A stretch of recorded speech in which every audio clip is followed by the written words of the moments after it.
In front of 25 men, Lucian Rourke pointed at his 8 months pregnant wife and said 4 words that would hollow her out completely. Get her out. No hesitation, no flicker of doubt, just his voice, cold, controlled, final, cutting across a room full of men who had watched her carry his child for 8 months, and not one of them moved to stop it. Mara stood there holding an ultrasound photograph she had driven across the city to show him. A daughter, their daughter. And in the time it took her heart to break, she understood something that no woman should ever have to learn the hard way. The man she trusted with her life had already decided she wasn't worth keeping. But she had a secret in her coat pocket, and that secret was about to burn his entire world down. If this story moves you, stay with us until the very end. Subscribe to the channel right now so you never miss a story like this one. Hit the like button and drop a comment telling us your city or country. I genuinely want to see how far this story travels. Now let's begin. The morning Mara Ellison Rourke drove herself home from her prenatal appointment, she was rehearsing a speech. Not the kind of speech people practice in front of mirrors. This was the quiet, private kind. The sentences you build and rebuild during a 40-minute drive when you are about to say something to another person that will change both your lives permanently. She was going over the words, adjusting them, softening them, and then deciding they didn't need to be soft at all. We're having a daughter, Lucian. That was the sentence. 5 words.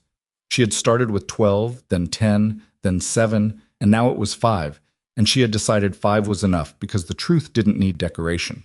She pressed her palm briefly against the side of her belly at a red light, that unconscious gesture that had become automatic over the last few months, the way her hand just moved there without instruction, checking, connecting. And then the light changed, and she drove the rest of the way, telling herself it was going to be fine. She almost believed it. Lucian Rourke had believed for years that he could not father children. His doctor had confirmed it. He had never spoken about it directly. That was not how Lucian communicated. But Mara had felt the weight of it in their marriage the way you feel weather before it arrives. He had stopped bringing up the future in certain ways. Certain conversations simply didn't happen. She understood that the diagnosis had settled inside him like something permanent, and she had learned not to press. Then the test came back, and everything she thought she understood rearranged itself.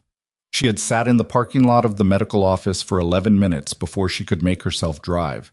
Not from shock exactly, more from the particular vertigo of realizing that the shape of your life is about to shift, and you are the only person who knows it yet.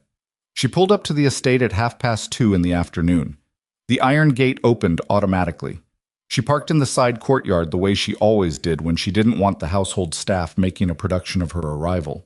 She had her purse. She had the ultrasound photograph tucked inside the front pocket where she could feel it. She had her 5 words. She went in through the east entrance, which led directly past the corridor toward Lucian's private study. She heard laughter before she was close enough to see anything.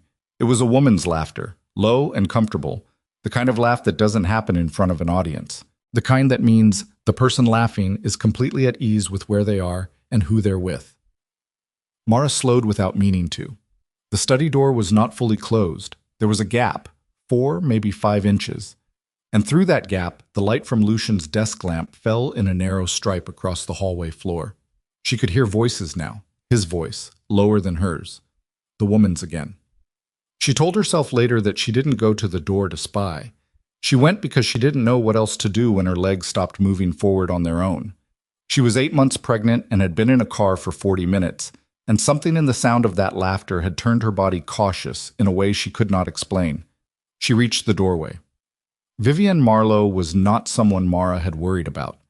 That was the thing she would keep returning to in the weeks that followed, not with self-blame, but with that specific grief of realizing your trust was placed somewhere it didn't deserve to be. She had met Vivienne twice at corporate events, beautiful, assured, connected to one of Lucian's legitimate holdings. There was no reason to look twice. She looked now. Vivienne's hand was pressed flat against Lucian's chest. Not grabbing, not urgent, just resting there, like she had done it before and expected to do it again. Her fingers were curved slightly inward. Lucian was not moving away. Then Vivienne leaned forward and kissed him. And Lucian, the man who told Mara once, during one of their rare honest conversations, that he had never in his life been uncertain about anything, stood still and let it happen. Mara's hand went to her belly. She didn't know she had moved until she heard the sound, small, papery, almost nothing, of the ultrasound photograph slipping from her fingers and landing on the marble floor. Lucian turned. The thing she would never fully describe to anyone was the exact quality of his expression in that half-second before he composed himself. Because Lucian Rourke was a man who had trained his face into a controlled surface, she knew that. She had spent years learning to read what moved beneath it. But in that half-second, she saw something she had never seen on him before. Not guilt. Not exactly. Something rawer than guilt and less formed. Then it was gone, and he said her name. Mara. She looked at Vivian. Vivian had stepped back and was doing the particular thing that women in that position do. The recalibration, the rapid decision about how to arrange the body and the face. She landed on composed. Mara had to give her that. Then Mara looked down at the floor, at the ultrasound photograph lying face up on the marble, slightly curved from where it had been pressed against the inside pocket of her bag. She had been carrying it for 3 hours. She had been building toward those 5 words for 40 minutes in the car. We're having a daughter, Lucian. So bent carefully. 8 months in, nothing was graceful anymore. And she picked up the photograph. She straightened. She looked at him. I came home to tell you about your daughter, she said. That was all. No 5 words, no speech. Just that. Lucian went completely still in a way she had never seen before. Not the controlled stillness he performed for other people. Something different, like the ground had moved. Mara opened her purse. She found her wedding ring with her thumb and worked it off her finger. It came easier than she expected because her hands had been swollen and she had been wearing it slightly loose for the past 6 weeks. She walked to the desk. She placed the ring down on the surface. She set the ultrasound photograph beside it. She did not slam anything. She did not raise her voice. She did not cry, though her throat had closed over itself and she was breathing through that specific controlled deliberateness that happens when your body is trying to keep itself together. She left. She had rented the apartment 3 weeks earlier. Not because she knew. She wanted to be clear with herself about that. She hadn't known about Vivian. She hadn't known anything specific. She had simply reached a point where she understood, with the quiet certainty that sometimes arrives before your mind catches up to it, that she needed somewhere to go if going became necessary. The apartment was on the 4th floor of a building in Lincoln Park. Clean, modest, not what she had grown accustomed to in 6 years of marriage to Lucian. She had put first and last month's rent on a personal account that had existed in her name since before they married. Money that was hers, money she had worked for, money that Lucian didn't control because she had been careful about that one thing, even when she hadn't understood why she was being careful. She packed a bag in the bedroom while Lucian stood in the doorway.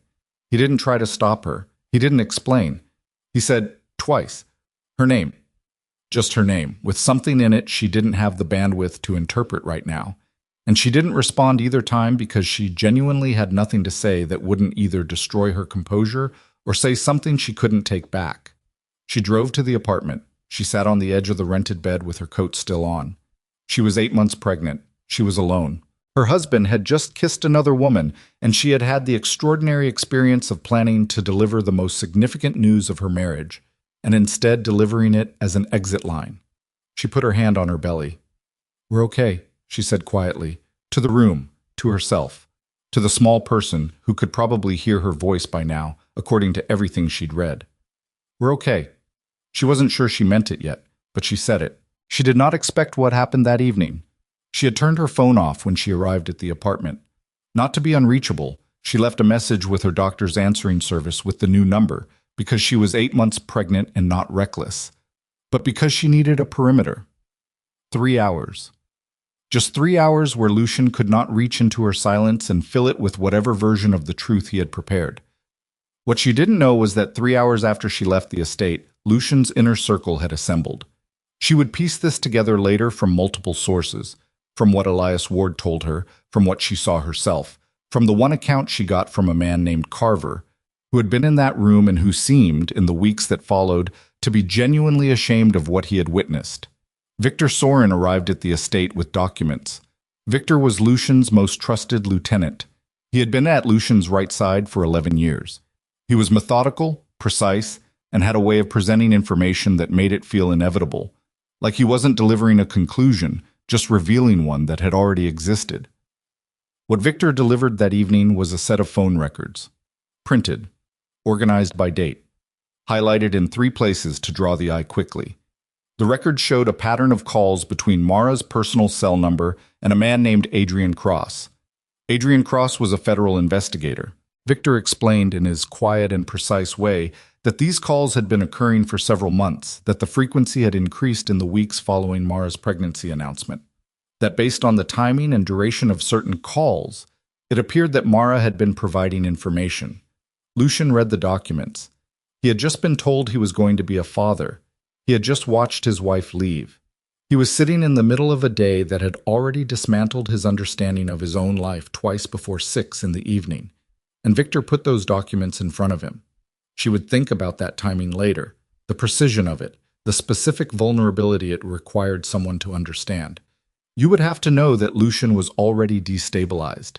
You would have to know that the pregnancy revelation would crack the controlled surface he maintained around everything. You would have to be watching closely enough to understand that this was the exact moment when a man like Lucian Rourke was most likely to make a decision he could not walk back. Victor understood all of that. The question Mara would spend months trying to answer was how long Victor had been waiting. She came back to the estate that evening because she left a medical bag in the bedroom closet. It wasn't recklessness. She had decided in the Lincoln Park apartment that she needed that bag. It had equipment she would need for the home monitoring she had been doing for the last month on her doctor's recommendation. And she told herself that Lucian would have gone to his private quarters by now, and she would be in and out in 12 minutes. She even timed it in her head. The black cars in the circular drive should have told her something. She had seen that configuration before, like 6 vehicles, the arrangement of them. And she knew what it meant. She knew there were people inside. She went around to the side entrance anyway, because the medical bag was genuinely important, and because some stubborn part of her still believed she could navigate the edges of her own house without becoming the center of anything. She was wrong. She pushed through the side hall and became aware of voices before she reached the corridor. Multiple voices, the low collaborative murmur of men who are conferring rather than conversing. And then a door opened ahead of her, and she was suddenly in the main corridor, and there were people everywhere. 25 men, she estimated later, though in the moment it felt like more. Men she recognized and men she didn't. Men who had sat at her dinner table and men who had never looked at her directly. Lucian was at the far end of the corridor. He looked at her across the distance of that room, and she saw it again. That thing she had seen in the study doorway, except this time it had curdled into something else. He had had 3 hours, and Victor's documents and whatever version of the truth had been assembled in her absence. His jaw was set. His eyes were flat. "Is it true?" he said. She didn't know what he was referring to. She would never have guessed, standing there with her coat on in the corridor of her own home, that the accusation was federal in nature. She would have expected Vivian. She would have expected something about leaving. She was not prepared for what came next. Someone handed him a folder. He looked at it, then at her. Adrian Cross, he said. The name meant nothing to her. She showed him that, the genuine blankness of someone who doesn't know what they're being accused of, and she watched it fail to land, because Victor had already been in the room. Victor had already laid the groundwork, and the man standing across the corridor had just been told his wife was carrying his child after years of believing that was impossible, and had found his wife in a corridor and been handed documents suggesting betrayal, and all of that together was too much for even Lucian's considerable capacity for control. "You've been talking to a federal investigator," he said. "I don't know what you're talking about." "The records." "I don't know any Adrian Cross." The room was silent. 25 men, and none of them made a sound. She watched Lucian make the decision. She could actually see it happening. The moment he chose the documents over her face, chose Victor's assembled case over her genuine confusion, chose the fortress of his own certainty over the terrifying uncertainty of what she had just told him about their daughter. "Get her out of my house." The words landed in the silence and stayed there. She didn't beg. She was not built for begging, and she had made a decision the moment she left the study that afternoon that she was done negotiating with someone else's certainty about who she was. She had spent years managing herself around Lucian's world, moderating her presence, anticipating his moods, staying inside the lines of what their marriage required, and all of it had ended in a corridor at 8 months pregnant with 25 men watching her get expelled from her own home. She found his eyes across the room. "You won't get a third chance," she said. It was not dramatic. She said it the way you say something that is simply true. Then she turned, and she walked out of the estate, and it was raining, and she didn't stop. She was in the Lincoln Park apartment when she took off her coat. Her hands were steady. She was surprised by that. She sat at the small kitchen table and she laid the coat across the back of the chair and she pressed both hands flat on the table surface and breathed. The rain was loud against the window. The apartment had a radiator that clicked every few minutes in the way that old radiators do. That sound that is either annoying or comforting depending on the state of mind you bring to it. She sat there for a long time. And then she reached into the inside pocket of her coat. Not the pocket where the ultrasound photograph had been. She had tucked that away in the bedroom before she went back to the estate. But the interior pocket, the one sewn flat against the lining where you would only find it if you already knew it was there. She pulled out a photograph. 11 years old, creased from handling, the color slightly faded at the edges, the way photographs go when they've lived in a pocket or a wallet or a coat lining for a decade. It showed a room she had been in once, a house in Cicero, a night she had not told anyone about, not fully, not the parts that mattered. She looked at it for a long time. Then she set it on the table and sat back and thought about a man who had been unconscious on a table in that house while she worked over him for an hour and a half, keeping him alive. The man was Lucian Rourke. She had met her husband 11 years before she married him. She had never told him. Now she had to decide whether the secret that had protected her for 11 years was going to become the only thing that could protect them both. Her hand moved back to her belly. The radiator clicked. Outside, Chicago moved through the rain like it always did, without pause, without apology, indifferent to whatever any one person was holding on to inside the places where the city couldn't see. Mara looked at the photograph. She thought about what she had found and what it meant, and who had sent her to that house. And she thought about the fact that whoever had manufactured Victor's documents had been very, very patient, and that patience was starting to look a lot like something that had started long before she and Lucian ever exchanged vows. Mara did not sleep that night. She lay on the rented bed with the photograph on the nightstand and the radiator clicking its irregular rhythm, and she stared at the ceiling and her mind would not stop moving. It kept circling back to the same set of facts the way a tongue finds a broken tooth. Not because touching it helped, but because the body can't leave a wound alone. Lucian's voice, the flatness of it. "Get her out of my house." She had replayed that sentence approximately 40 times before midnight, and each time she replayed it, she found something new to be angry about. The first 10 times, the anger was about Vivian. The next 10 times, it was about the room full of men who had watched without moving. By the 30th time, the anger had shifted somewhere deeper, toward herself, toward the version of herself that had spent 6 years believing loyalty was a foundation when it had apparently been a performance. By the 40th time, the anger had gone quiet, and something colder had replaced it. She sat up at 2 in the morning and turned on the lamp and picked up the photograph. She had found it in her father's things.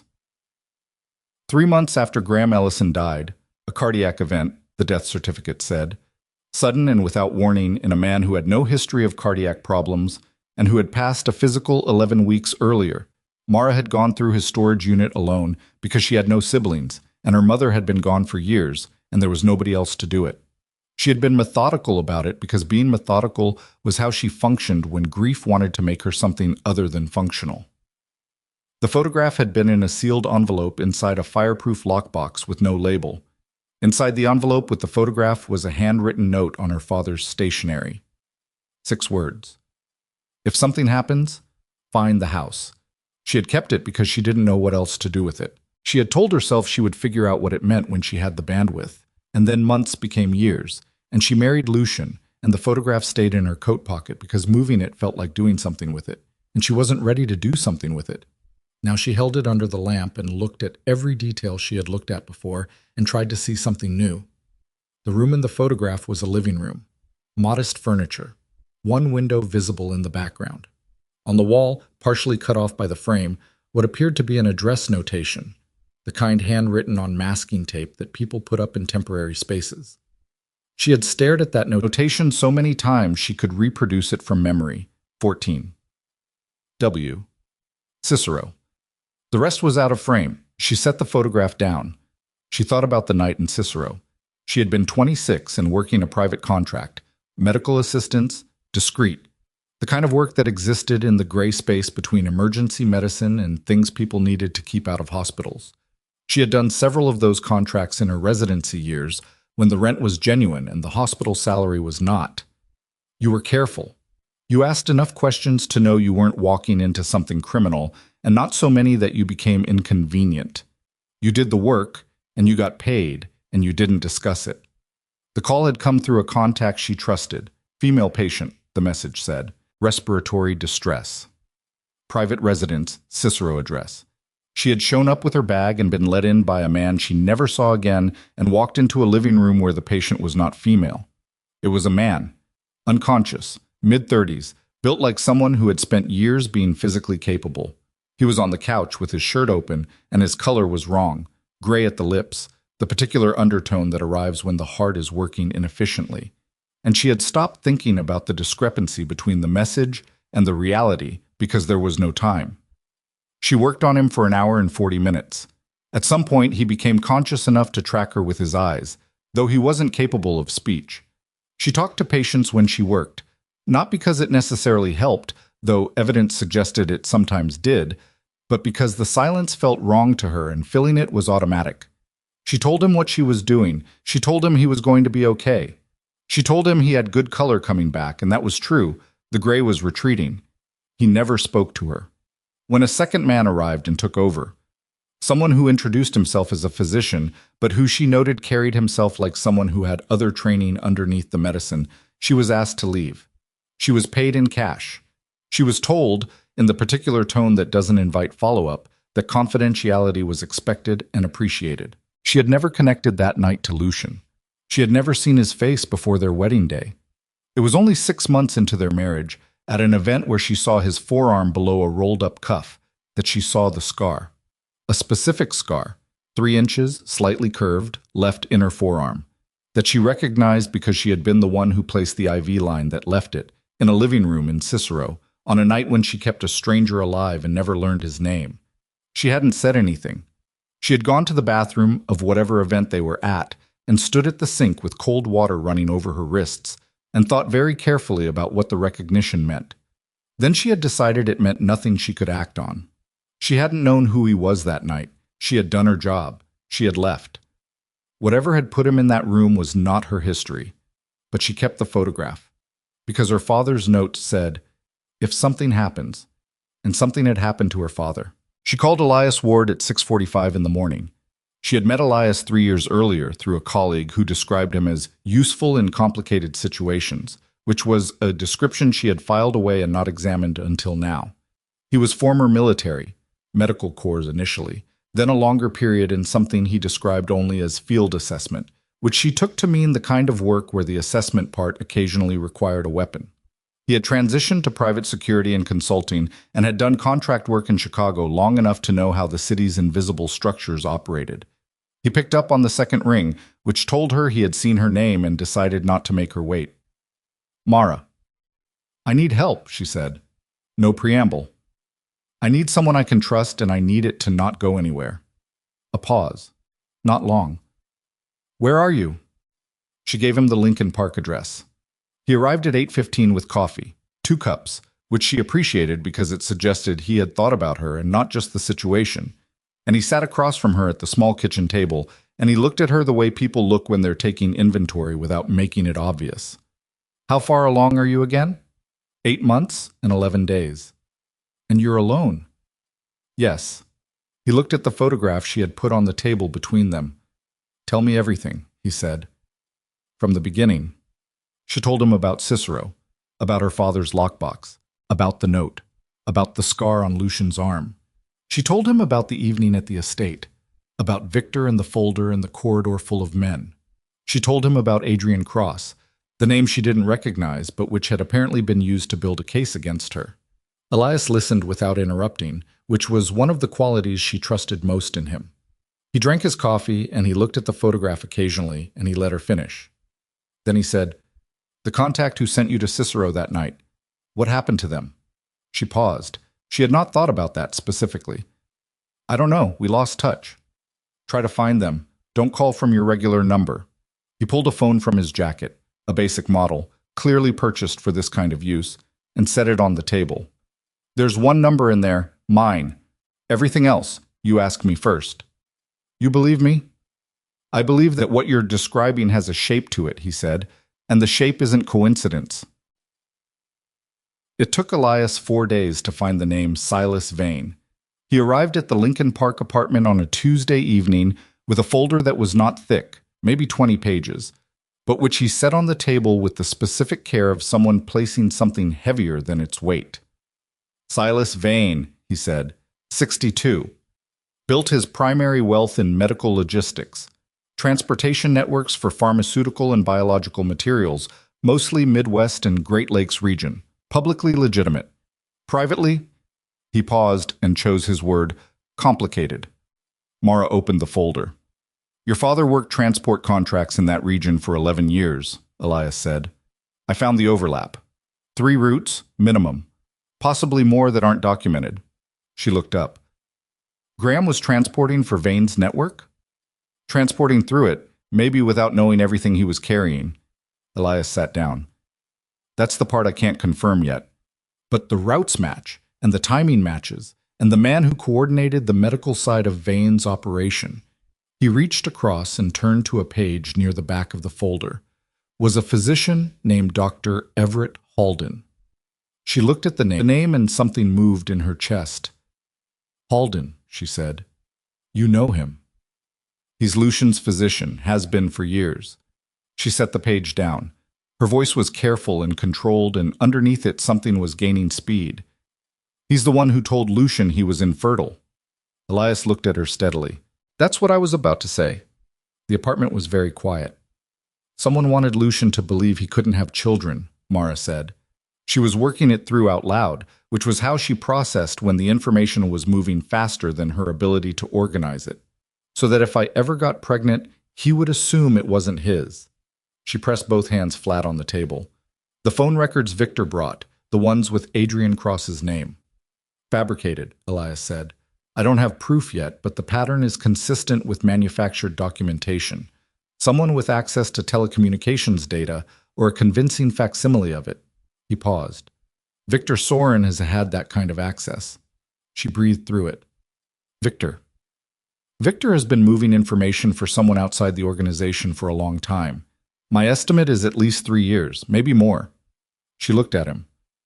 You're telling me that the man Lucian trusts most has been feeding the conspiracy that was built to destroy his marriage. I'm telling you the evidence points that direction. He was precise about it. I'm not telling you it's confirmed. But you believe it. He looked at her. Yes. What Mara did not tell Elias, not that night, not yet, was that there was another piece. Her old medical notes from Cicero. She had kept notes the way she always kept notes. Not on paper she would file somewhere official, but in a personal medical journal she had maintained since residency. Shorthand, partly coded the way physicians develop their own notation systems, but readable if you knew her system. She had documented the Cicero case as an anonymous cardiac event. Male, mid-30s, found unconscious. But she had also documented what she observed in a way she hadn't fully analyzed at the time because she hadn't been asked to analyze it.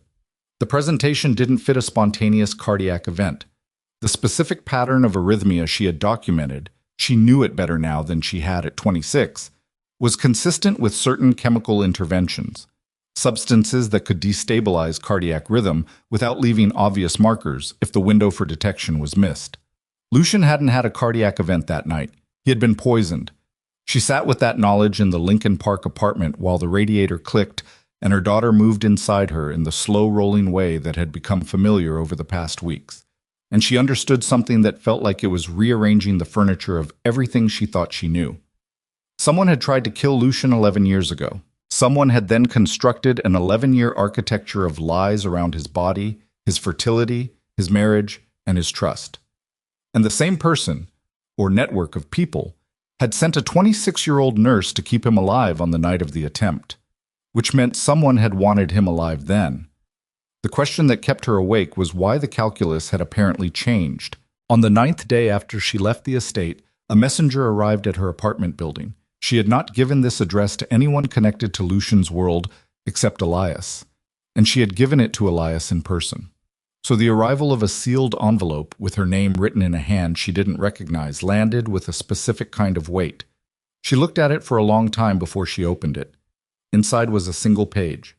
Medical letterhead. She recognized the clinic name as one associated with Halden's practice. The document was formatted as a laboratory result. A paternity test. The alleged sample dates were recent. The result was presented with the clinical neutrality that laboratory reports use: columns, reference numbers, percentage probabilities. But the conclusion was stated plainly enough. Probability of paternity, less than 0.01%. She read it 3 times. Then she sat very still and felt the anger arrive in a form she hadn't experienced before. Not the hot kind, not the kind that wants to break something, but the cold architectural kind that builds itself into a structure you can actually use. They had run a fake paternity test. They had sent it to her, which meant they wanted her to know they had run it, or they wanted her to believe it before Lucian saw it, in case she was tempted to go back. She turned the page over. There was no accompanying note, no explanation, just the result. She photographed it with the phone Elias had given her and sent it to his number. 30 seconds later, her phone vibrated. "Don't touch it. I'm coming." He arrived in 40 minutes. He looked at the document with the particular expression of someone whose suspicion has been confirmed and who finds no satisfaction in that. "Sample date," he said. "Look at the collection timestamp." She looked. "It's dated 4 days ago." "When did Lucian request this test?" "I don't know that he did." Elias looked at her. "He didn't. I checked with a contact inside the estate. No test was requested by Lucian." He set the page down. "The sample used for the paternal profile was submitted to this laboratory 5 days ago, before any test was requested, before anyone could have collected it through legitimate means." The cold anger built another floor. "It isn't his blood," she said. "No." Halden fabricated the result. The document came from Halden's associated clinic. The chain of custody on the alleged paternal sample is physically impossible if it were genuinely Lucian's. He paused. Someone collected a sample from some other source and submitted it as Lucian's profile, then manufactured a result that would confirm what Lucian already suspected. She stood up from the table and walked to the window and stood there with her arms crossed, not looking at anything outside, just needing to be on her feet. "They needed him to believe it," she said, mostly to herself. "They already gave him the phone records to make him believe I was feeding information to federal investigators. That would make him furious, dangerous. But a man like Lucian, he could survive professional betrayal. He could put it in a category and deal with it." She stopped. "But if he believed the baby wasn't his, he wouldn't just be angry," Elias finished. "He'd be finished with you entirely. No negotiation, no reconsideration. Any loyalty that might have survived everything else gets burned." She turned back from the window. "They used his own wound against him." Her voice was quiet. "He's believed for years that he can't have children. That diagnosis, Halden's diagnosis, sat inside him like a fact about himself, like something irrevocable. And then I turned up pregnant, and they knew exactly what shape that would take inside him." Elias looked at her steadily. "The infertility diagnosis may also have been fabricated. She had known that was coming. She had known it since she connected Halden's name to Vane's network. But hearing it said plainly still landed like something dropped from a height. "He was a healthy man," she said. "Lucian was a healthy man who was told he could never father children by a physician who worked for the same network that tried to kill him 11 years ago. And who just manufactured evidence to make him expel his pregnant wife from their home," Elias said. She picked up the photograph from the table, the one from her father's lockbox.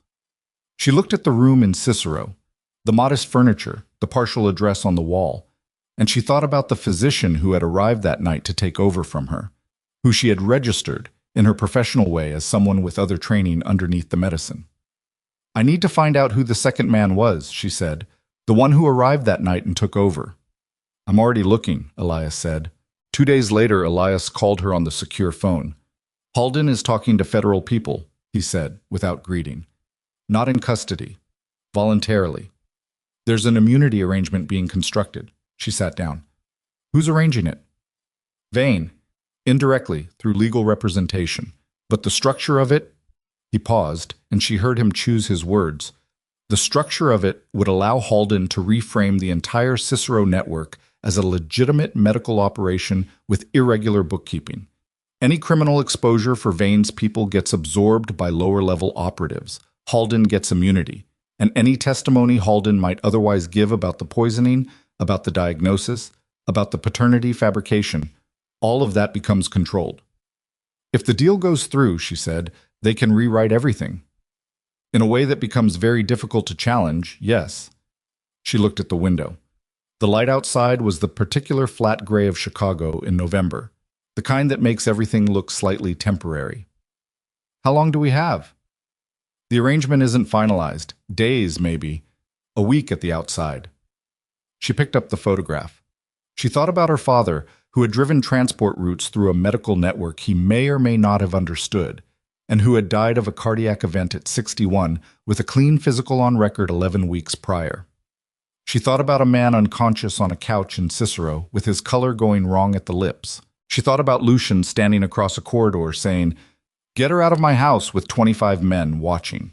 She thought about her daughter, who was now 8 months and 13 days developed, and who had no idea any of this existed. She set the photograph down. "I need to talk to Lucian," she said. Elias went quiet for a moment. "That's a significant risk." "I know. If Victor finds out you've made contact before you've secured the evidence." "I know, Elias." Another pause. "When?" She looked at her coat on the hook by the door, at the pocket where the photograph lived, at the window and the flat gray light. "Soon," she said. "But first I need everything, every piece of documentation we have, every thread." She stopped. "Because when I walk in front of Lucian Rourke and tell him that his most trusted man has been running a decade-long operation against him, I'm not going in there with almost enough." Elias said nothing for a moment.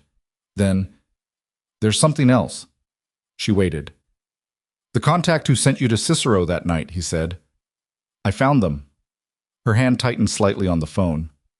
"And?" "She died 8 months ago," Elias said. 2 weeks before your father." The radiator clicked.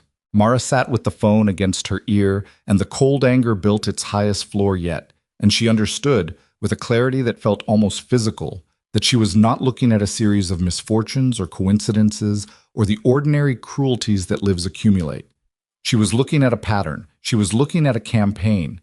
And whoever had been running it had been systematically removing every person who could testify to what had happened in Cicero 11 years ago, which meant that she, the last person who had been in that room and survived it, had just become the most important and most endangered witness in a decade-long conspiracy against the man who had thrown her into the rain. The irony of that was not lost on her. She pressed her hand to her belly. Her daughter pushed back, slow and certain, the way she had started doing in the last few weeks. A rolling pressure, unhurried, completely indifferent to the catastrophe assembling itself around her arrival into the world. "Elias," Mara said quietly, "we can't wait." Elias came to the apartment the next morning with a hard drive and a face that told her the night had not been kind to him. He set the drive on the table without preamble. He had not shaved in 3 days, and the lines around his eyes were deeper than she had seen them, the kind of deep that isn't tiredness alone, but tiredness combined with something he was still deciding how to tell her. She poured him coffee. She poured herself water. She sat down. "Talk," she said. "I spent the night pulling financial threads," he said. "Vane's transportation network cross-referenced with your father's employment records, cross-referenced with Halden's clinic billing." He turned the hard drive over in his hands once, then set it down. Graham wasn't just driving routes for Vane, he was inside it deep enough that he would have seen things. What kind of things? The network wasn't moving pharmaceuticals. He looked at her directly. Or not only.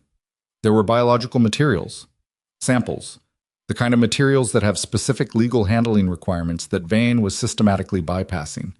Some of those materials were tied to research that wasn't published anywhere, wasn't connected to any registered trial.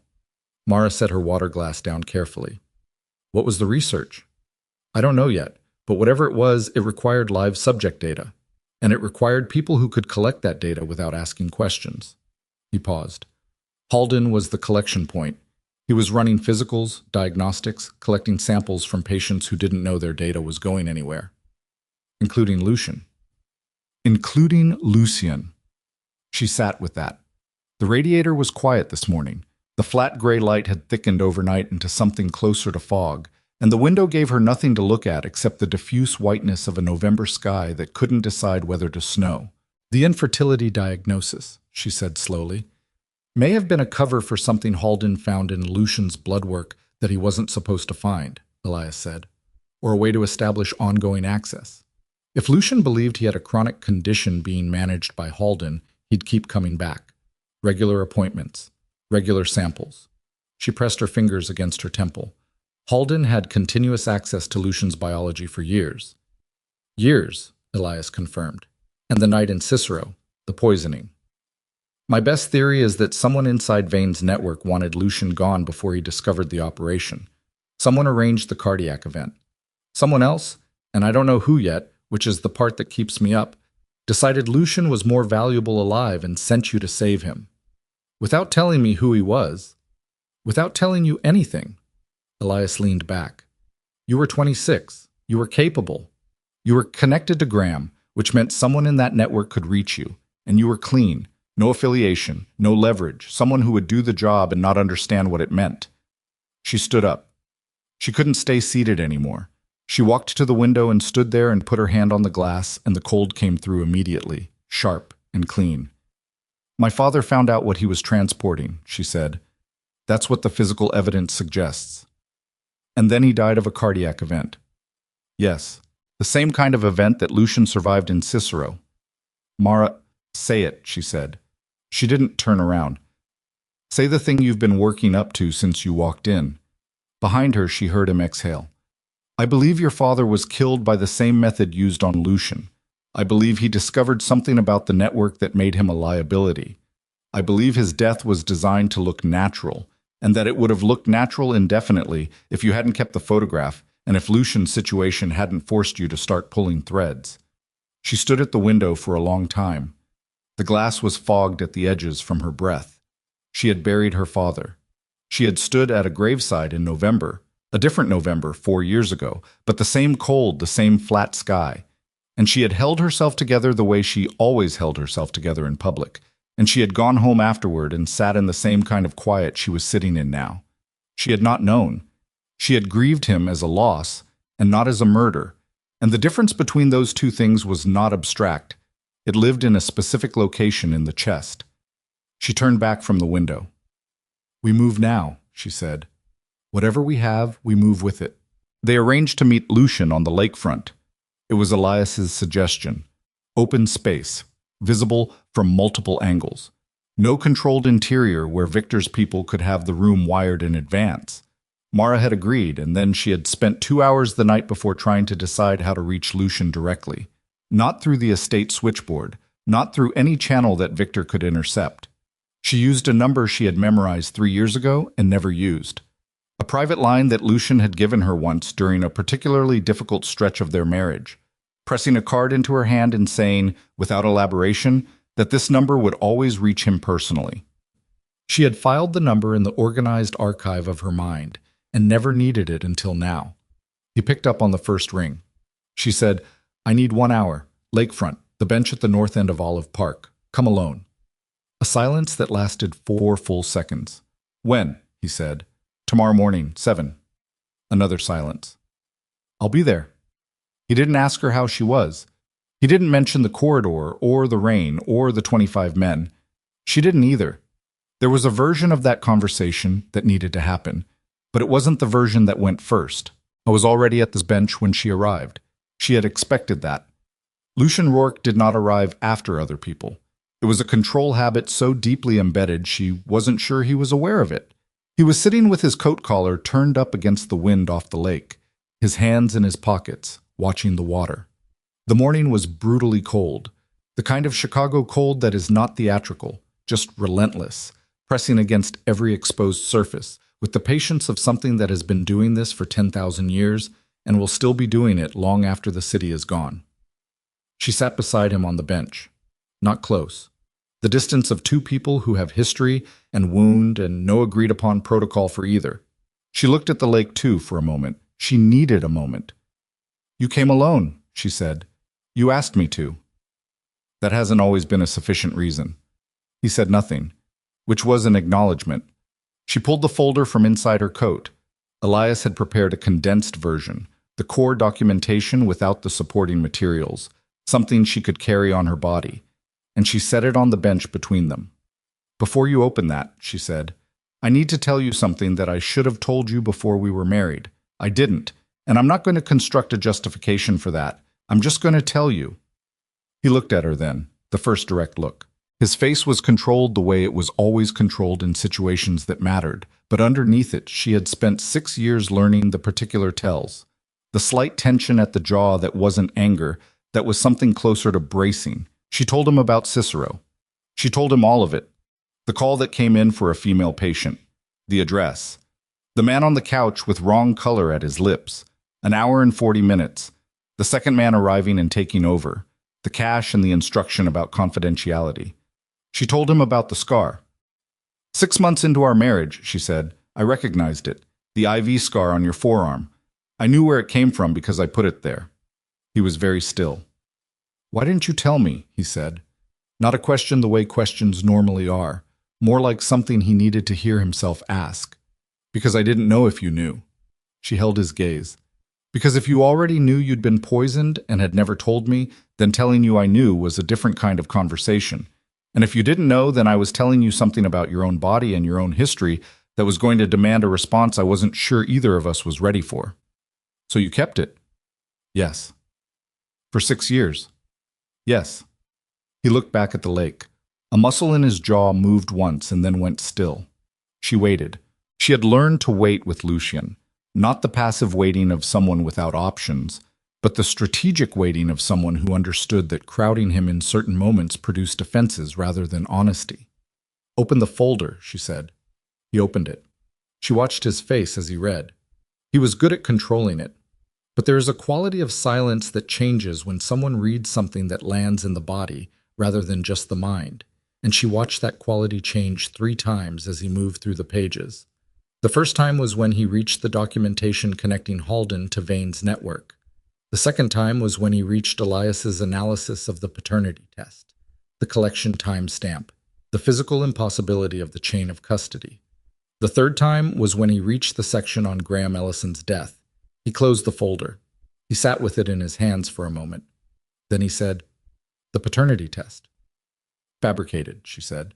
"The paternal sample was submitted before you ever requested a test. It wasn't your blood." Something crossed his face. She had seen anger on Lucian many times in 6 years. She had seen controlled anger, performed anger, the cold, strategic anger he deployed in professional settings. She had not seen this before. This was anger that had nowhere to go because the object of it was too large and too diffuse and too intertwined with his own failure to be targeted cleanly. "The infertility diagnosis," he said, "almost certainly fabricated as well.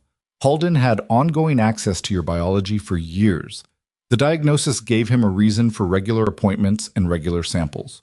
Whatever Vane's network was actually researching, you were a subject." He set the folder on the bench between them. He said very quietly, "Victor." Victor delivered every crucial piece. The phone records. The information about the pregnancy that primed you to receive the records as confirmation rather than accusation. The paternity result. He was the architecture. She paused. He's been running material for Vane's operation for at least 3 years, probably longer. Lucian stood up. He walked 3 steps toward the lake and stopped. His back was to her. The wind was serious off the water and it pressed his coat against his body, and she could see the rigidity in his shoulders, the particular locked quality of someone whose entire structural understanding of something has just been disassembled. She let him stand there. After a long moment, he turned back. His face had reorganized itself into the controlled surface, but his eyes were different. There was something in them she recognized as a specific kind of grief. Not sentimental grief, but the grief of certainty. The grief of a man who has just understood that the world he operated in was not the world he thought he was operating in. "Victor has been with me for 11 years, he said.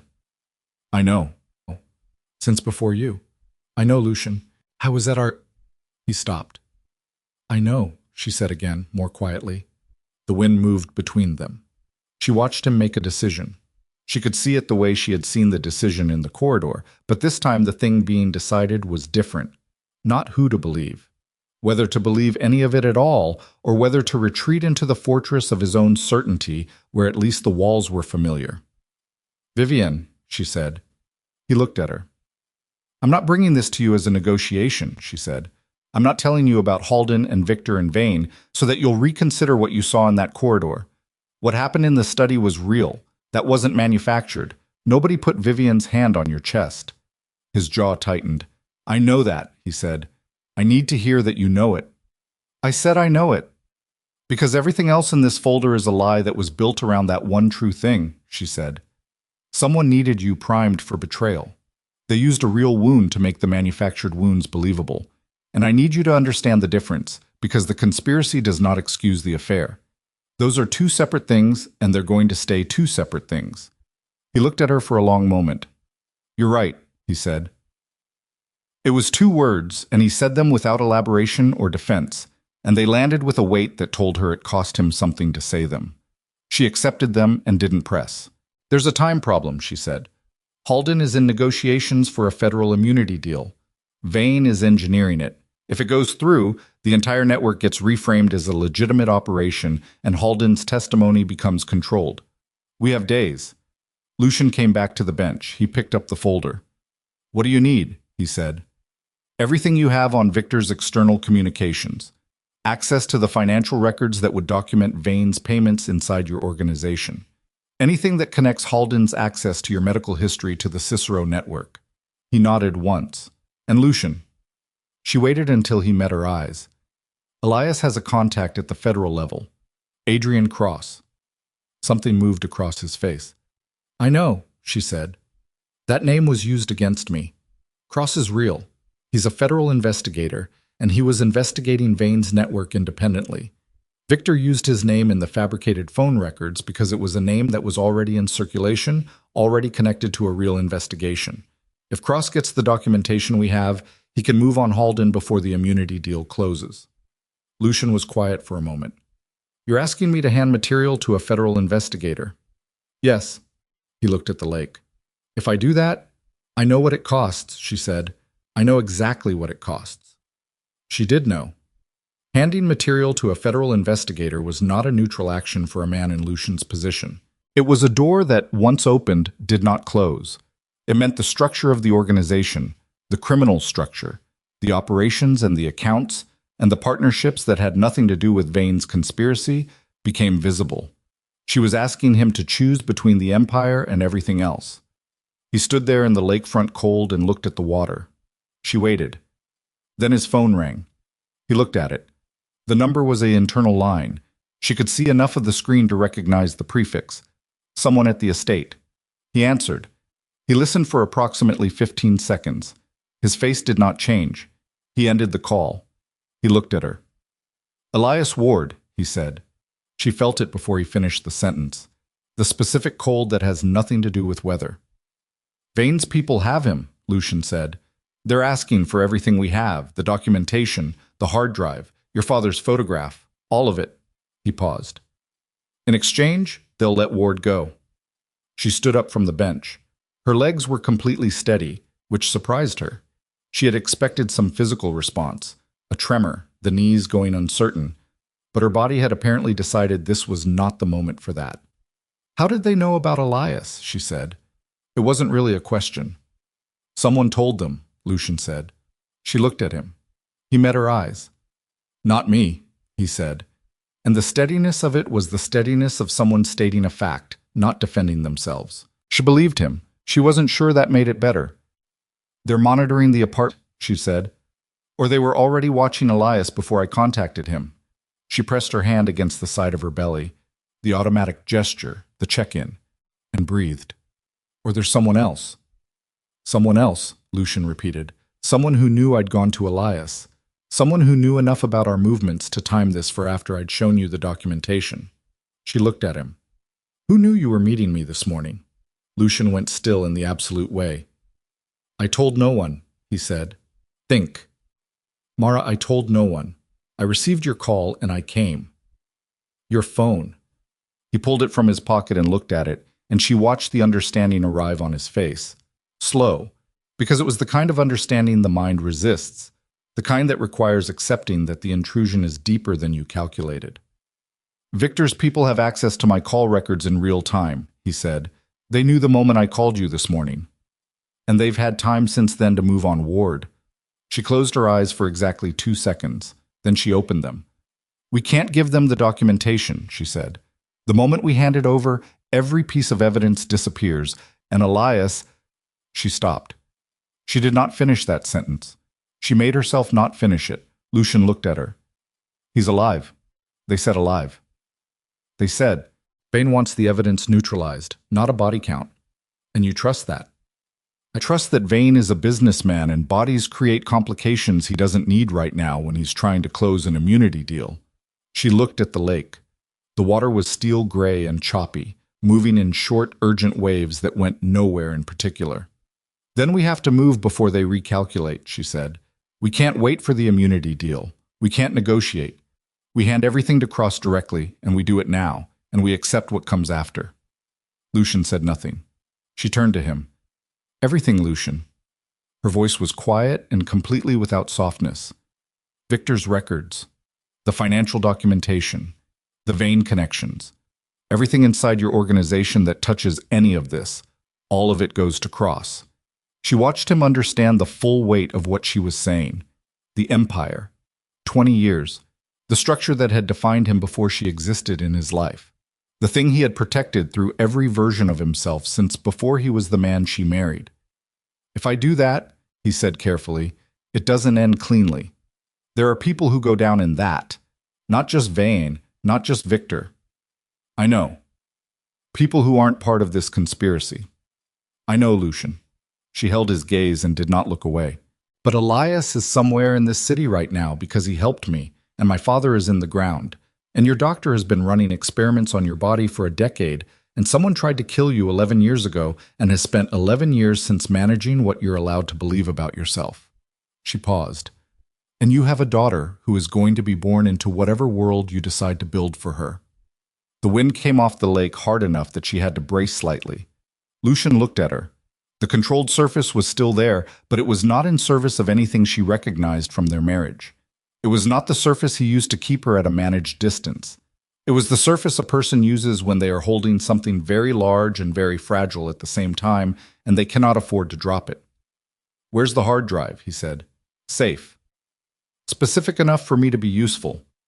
Elias had a protocol, she said. If he was taken, certain materials were to be transmitted automatically to a secured address. He set it up before we met at the apartment this morning. She paused. He was already planning for this possibility. Something moved across Lucian's face that she thought might have been the specific pain of realizing that the person taken had anticipated being taken and had tried to build a protection around it. The transmission went through? I don't know, she said honestly. I won't know until we can get to a secure line. He took her arm then, not roughly, not with the controlling grip she had known him to use in the first years of their marriage when danger came, and his first instinct was to manage her physically, but with a firm and purposeful hold, his hand just above her elbow, the way you hold someone when you are moving with them rather than steering them. We need to move, he said. She did not pull away. They walked away from the bench together, and the lake behind them was indifferent and enormous, and the city ahead of them held whatever was coming next, and Mara pressed her free hand to her belly and thought about a man who had spent 11 years being managed and measured and manipulated by people who understood his weaknesses better than he understood himself. She thought about the fact that she had kept his secret and he had thrown her into the rain. She thought about Elias, somewhere in the city, in whatever condition. She thought about her daughter, and she thought about Adrian Cross, who had been investigating Silas Vane independently and who was about to receive, if Elias's protocol had functioned, an encrypted package of documentation that would give a federal investigation the kind of architecture that didn't require cooperation to proceed. Unless Victor had already anticipated that too. Unless the person who had told Vane's people about Elias was not someone monitoring phones from the outside, but someone so close to the center of this that they had known every move before it was made. She looked at Lucian walking beside her. She thought about the number she had called, the private line, the line he had given her 3 years ago and told her would always reach him personally. She thought about who else might have known that number existed. And then she thought about something Elias had said the very first morning, sitting at the table with his coffee and the photograph between them. The shape of it isn't coincidence. She stopped walking. Lucian stopped a half step after her. He looked at her. What? She looked at him. The private number, she said. The one you gave me. Who else has it? He frowned. No one. It's... Who set it up, Lucian? Who arranged the line? He opened his mouth, and then she watched it happen. Watched the thing she had seen twice before, in the study doorway, in the corridor, arrive on his face, except this time it was not about her. It was the specific expression of a person whose architecture of trust has just been shown a crack that runs all the way. The name came out of Lucian like something that had been lodged in him for years and finally broke loose. Halden set up the line, he said, 3 years ago. He said it was a security measure, a number outside the main system that couldn't be traced back to the organization. Mara looked at him. Halden, she said. He said it was for emergencies, medical emergencies. If I ever needed to reach him directly without going through... Lucian stopped, his jaw locked. The thing happening on his face was not the controlled surface anymore. It was the raw material underneath it, exposed. He was the only other person who had that number. She did not say anything. She gave him the 3 seconds it took for the full weight of it to arrive. Halden had the number. Halden had known she called it this morning. Halden had passed the information to Vane's people, and Vane's people had used the 70 minutes between her call and her arrival at the bench to locate Elias and move on him. And Halden was currently sitting in a federal building negotiating immunity. Lucian turned and walked fast, back the direction they had come. She matched his pace, which required effort at 8 months, but she did not slow. He pulled his phone out and looked at it, and then with a deliberateness that she recognized as controlled fury, he closed his hand around it and put it back in his pocket without using it. That phone is compromised, she said. I know. Every phone at the estate. I know, Mara. Then how... I have a car 2 blocks from here, he said. Driver I trust. Phone that has never touched the estate network. He glanced at her once, sideways, assessing. How long has Elias had the transmission protocol running? He set it up before we met this morning. He said the trigger was automatic if he went dark for more than 4 hours without a check-in. Lucian checked his watch. When did you last have contact with him? 7:45 this morning, just before I left for the bench. It's 9:50. 2 hours and 5 minutes, she said. Not enough. The protocol won't have triggered yet. No. They walked in silence for half a block, their breath visible in the cold. Her hip was aching. It had been aching for 2 weeks, the particular deep ache of a pelvis adjusting to weight it had never carried before. And she was aware of it the way she was aware of most physical inconveniences right now, which was to note it and continue. The car, she said. Where exactly? Fulton Street. Blue sedan. The driver's name is Carver. She stopped. Lucian took 2 more steps before he registered that she had stopped. He turned. Carver was in the corridor, she said. The night you She didn't finish it. He was there. I remember his face. Something passed over Lucian's features. Carver has been with me for 14 years. That's not what I asked. He's not Victor's man. You were certain about Victor once. The words landed. She watched them land. She had not said them to wound him. She had said them because they were operationally relevant and because this was not the moment for courtesy over accuracy. Lucian held her gaze. Carver came to me 6 days ago, he said, on his own, to tell me he was ashamed of what happened in that corridor. He paused. I believe him. She looked at him for a moment. Then she started walking again. Then let's go, she said. Carver was exactly where Lucian said he would be. 50s, broad across the shoulders, the kind of face that had absorbed a significant amount of weather and experience and not become particularly readable as a result. He saw them coming and got out of the car and opened the rear door without being asked, and did not look at Mara with any of the expressions she had been braced for. He looked at Lucian. "Where?" "Drive," Lucian said. "I'll tell you." They got in. Carver moved the car into traffic with the efficiency of someone who spent a lot of time moving through a city quickly and quietly. Lucian turned to her in the back seat. "Cross," he said. "How do we reach him directly? Not through a channel that goes anywhere near Halden's people." "Elias had a contact protocol," she said. "A physical address, a drop location." She pressed her fingers to her temple, retrieving it. "A law office on Michigan Avenue. Firm called Brennan and Cole. There's a specific attorney, a woman named Diane Park. You give her your name and you say you're there about the Cicero matter. She'll get cross to you within the hour." Lucian looked at her. "You memorized it." "I memorize everything," she said. "I always have." He turned to Carver. "Michigan Avenue. Brennan and Cole." Carver changed lanes. Lucian looked back at her. "When this goes to Cross," he said, "he'll want me." "Yes." "Not just Vane's operation, mine." "Yes, Lucian." He looked at his hands. They were completely still in his lap, which she had always found slightly remarkable. A man who could hold his hands that still when everything around him was in motion. "There are people in my organization who aren't part of any of this. People who—" He stopped. He found the right word. "People who don't deserve what comes from my cooperation." "I know.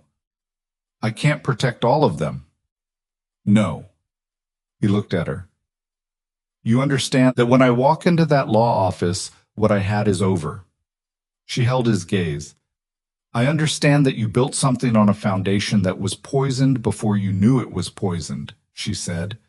"And I understand that Halden and Victor and Vane have spent a decade using that foundation against you. And I understand that you have a daughter who is going to be in the world in approximately 3 weeks." He was quiet. "I'm not asking you to want this," she said. "I'm asking you to do it anyway." The car moved through morning Chicago traffic. Someone outside was leaning on a horn. A bus pulled out 2 cars ahead, and Carver navigated around it without comment. Then Lucian's borrowed phone rang. He looked at the screen. An unknown number. Not unknown in the blocked sense, but in the sense of a number that was not in any system, a number that had apparently been dialed by someone who knew how to reach a phone that was supposed to be untrackable. He answered it. "Rourke." The voice on the other end was male, composed, not young. "My name is Silas Vane." The car got very quiet. Lucian's hand did not tighten on the phone. He held it the same way he had been holding it. "Vane," he said. "I want to make this simple," Vane said. "You have documentation that is inconvenient to me. I have a man who is inconvenient to your current companion. There's a straightforward exchange available." "Elias Ward. He's comfortable. He'll stay that way for another—" A brief pause, theatrical in its brevity. "Let's say 90 minutes. Mara was watching Lucian's face. He glanced at her once. She gave him nothing, kept her face as neutral as she could make it, which was an effort, because her heart was doing something unpleasant in her chest. "What exactly are you asking for?" Lucian said. The hard drive Ward compiled. The photograph from Graham Ellison's lockbox. Any copies of the fabricated documentation that your wife has reproduced. All of it. Another pause. "And your personal cooperation in characterizing certain organizational relationships in a way that supports Dr. Halden's immunity arrangement." Lucian said nothing. "You'd be protecting yourself in the process," Vane continued. "Any investigation into your organization becomes significantly more complicated if the federal witness who might have contextualized certain activities is instead providing testimony that redirects attention toward external criminal networks." "You want me to lie for Halden," Lucian said. "I want you to be pragmatic," Vane said. "You're a man who has survived in a difficult world by being pragmatic. Where is Ward?" "90 minutes, Mr. Rourke, the exchange point." "Where is he?" Lucian said, and something in his voice changed register slightly. Just slightly, enough that even Carver in the front seat went a fraction stiller. A beat. Then Vane gave an address, a warehouse district on the southwest side. Lucian ended the call. He looked at Mara. "Did you get all of it?" "Yes." "The address?" "I know it," she said. "Elias mentioned that district. Vane has a logistics facility there. It's been in operation for years." Lucian turned to Carver. "Change of plans." Carver's eyes came up to the rearview mirror. "Where?" Lucian gave him the warehouse address. Mara put her hand on Lucian's arm, not asking him to stop. Just contact. Her hand on his arm. He looked down at it and then up at her. "The documentation," she said. "Elias's protocol. If we go to that warehouse—" "We have 90 minutes before Vane's patience runs out," Lucian said. "If Cross gets the package before we arrive, it doesn't matter what we hand over. The evidence is already in federal hands. And if the transmission hasn't gone through yet, then we make sure Ward stays alive long enough for it to." She held his gaze. "This isn't negotiable to me, Lucian. Elias—" "I know. He's there because of me." "I know that too." He looked at her steadily. "I'm not leaving him there." She believed him. She wasn't sure when she had started believing him again, or whether again was even the right word for what this was. She believed him in this moment, about this specific thing, and that would have to be enough. "Carver," Lucian said. "Already moving," Carver said. The warehouse district was the kind of Chicago geography that exists in the gray zones between industrial use and abandonment, buildings that were functional but not maintained, loading docks that operated on irregular schedules, the kind of area where a vehicle could sit for hours and attract no particular attention. Carver pulled the sedan into a side street 2 blocks from the address and killed the engine. Lucian looked at Mara. "You stay in the car," he said. "No." "You're 8 months... If I stay in the car and something goes wrong in there, I have no information and no options." She held his gaze. "I stay close but back. I don't enter until you signal, but I'm not sitting in a car not knowing." He looked at her for a long moment. Something moved through his expression, the particular frustration of a man who knows an argument is lost before he's made it. "Close and back," he said. "Yes." He turned to Carver. "How many men can you get here in 20 minutes?" 4, Carver said. "Maybe 5. Good ones." "Get them." He paused. "Tell them Victor may have people inside." Carver's jaw tightened slightly. He pulled out a phone and began dialing. Lucian got out of the car. Mara got out on her side. The cold hit her immediately. The wind funneled between the warehouse buildings at a speed that made the lakefront feel mild by comparison. She pulled her coat tighter. He looked at her across the roof of the car. Something passed between them that was not a conversation and not nothing. Then he moved toward the warehouse. The facility was larger inside than the exterior suggested. She knew this because she followed it 40 feet, close enough to see, far enough to be behind the corner of the loading dock entrance when Lucian went through. She pressed her back to the cold concrete wall and listened. Voices inside. Multiple. She counted 3 distinct voices in the first 10 seconds, then a 4th. None of them were Elias. Then she heard Elias. He said something she couldn't fully make out. 2 words, maybe 3. And the quality of his voice told her he was injured but conscious, which was enough, which was the minimum she needed to keep herself from doing something irrational. She heard Lucian's voice, measured, controlled, presenting himself as a man arriving to negotiate and not a man who had made 3 calls from the car during the drive that she had only partially tracked. She pressed flat to the wall and breathed. Her daughter moved. A single roll, low and slow. She pressed her hand there. "Not yet," she whispered. "Give me a little more time." Inside, a voice she didn't recognize said, "You came alone." Lucian said, I came to see Ward. The documentation first. I want to see that he's functional before anything changes hands. A pause. Shuffling. Then she heard Elias again, closer this time, being moved, and she heard him say clearly, "Mara, don't." He knew she was there. Somehow he knew. Maybe it was operational instinct. Maybe it was that he had worked out the geometry of the situation during whatever hours he had been held, and understood that she would not be in a car somewhere. She didn't move. Inside, a new voice.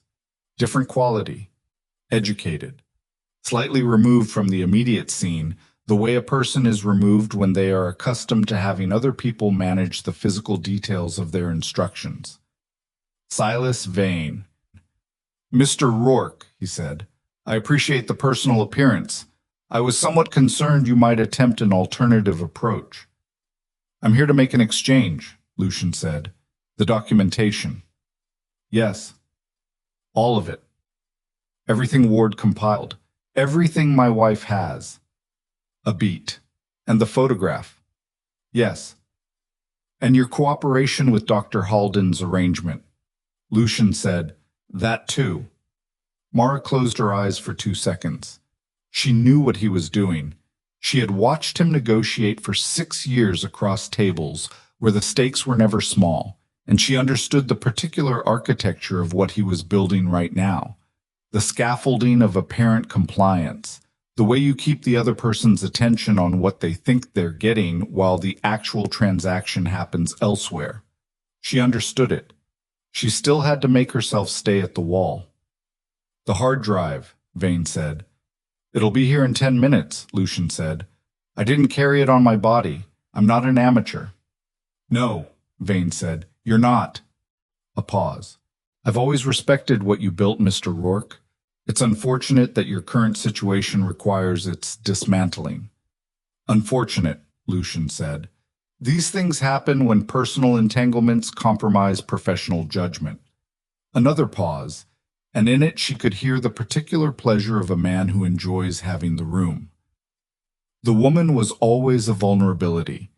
I told Halden years ago that your attachment to her was a structural weakness." Lucian said nothing. "She came from the wrong provenance," Vane continued. "Her father was a man who couldn't leave well enough alone. The daughter appears to have inherited the trait." She heard the quality of Lucian's silence change. It was the silence before something, not the silence of listening. She moved to the edge of the loading dock entrance and looked in. The warehouse interior was large and poorly lit, industrial shelving along the walls, a cleared space in the center. Elias was seated in a chair, cable ties at the wrists, a cut above his left eyebrow that had bled and dried, his posture indicating ribs that were unhappy but not broken. He was watching Lucian with the careful watchfulness of someone tracking a chess game they're also a piece in. 4 men visible in addition to Vane, positioned, not casual. Vane himself was smaller than she had imagined, compact, well-dressed for a warehouse, the kind of man who brought his environment with him rather than adjusting to the one he was in. He stood 6 feet from Lucian with his hands clasped behind his back. Lucian stood completely still. Then Carver walked in through a side entrance she hadn't seen, and 2 men she didn't recognize walked in behind him, and the geometry of the room rearranged itself. Vane looked at the new arrivals, his composure adjusted by a fraction. "You said you came to negotiate." "I came to get my man," Lucian said. "The negotiation was always secondary." "This is a mistake." "Probably."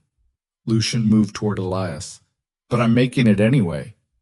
One of Vane's men moved, and Carver moved faster, and for approximately 90 seconds, the warehouse was a chaos of controlled violence that Mara watched from the doorway, with her hand on the cold concrete frame, and her heart doing the thing it had been doing since the lakefront, and her body understanding that she needed to stay exactly where she was, no matter what her instincts were saying. Elias got his hands free. She saw him do it. Lucian cut the ties with something from his jacket, one motion, and Elias stood up from the chair and he was unsteady for exactly 2 seconds, and then he wasn't. He saw her in the doorway. He crossed the space toward her, and Lucian was behind him, and the men with Carver were managing the situation in the particular managing way that told her they had done this kind of management before. Elias reached her. She looked at his face, the cut above the eyebrow, the way he was holding his left side. "Ribs?" she said. "2," he said. "Maybe 3. Don't fuss." "I'm not fussing. I'm assessing. Same thing right now." "Did the transmission go through?" she said. He looked at her directly. "Set the timer at 7:45, 4-hour window." He glanced at his watch. His wrist was shaking slightly from the adrenaline or the injury, or both. "We've got 90 minutes before it auto-sends." Behind them, Lucian appeared at the doorway. His collar was pulled, jacket displaced. A redness at his jaw that was going to be a bruise by tomorrow. He looked at Elias and then at Mara with the rapid inventory look of someone checking that what's important is intact. "Vane," she said. "Carver has him." Lucian's voice was flat. "He won't be reaching anyone in the next 90 minutes. "Victor," she said, "I've got 2 men at the estate." He paused. "Victor doesn't know I know yet." She looked at Elias. "Can you move?" "I'm moving right now," he said. "So, yes." "Michigan Avenue," she said to Lucian. "Brennan and Cole. We go now." He nodded once. They moved toward the car. Diane Park was a small woman in her late 40s who received them in a conference room on the 14th floor with the particular unflustered quality of someone who had been waiting for exactly this kind of meeting and had long since decided that alarm was not a useful response to it. She looked at Elias's face and picked up her desk phone and said, to whoever answered, "I need a medic in conference room B." Then she set the phone down and looked at Lucian. "Brennan and Cole," Lucian said. "I'm here about the Cicero matter." Park looked at him for a moment. "Adrian Cross has been waiting for something connected to Cicero for 4 years, she said. "How long do you need to be ready?" "I need 20 minutes, Lucian said. "You have 15. She looked at the folder Mara had set on the conference table. "Is that—" "The beginning of it," Mara said. "The rest comes when Elias's transmission arrives. 90 minutes, approximately." Park looked at the folder, then at Lucian. "You understand that once Cross is in this room, the conversation is on record?" "Yes," Lucian said. "And you're here voluntarily?" "Yes." She studied him with the direct professional gaze of someone who evaluated people for a living.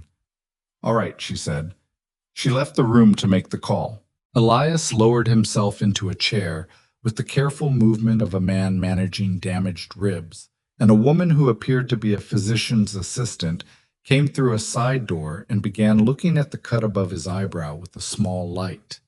He submitted to it with the resigned patience of someone who knew better than to argue about medical attention after being stubborn about it.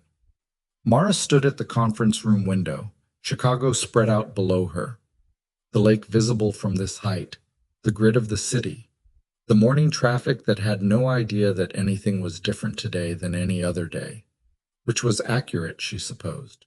The city was the same. The difference was all interior.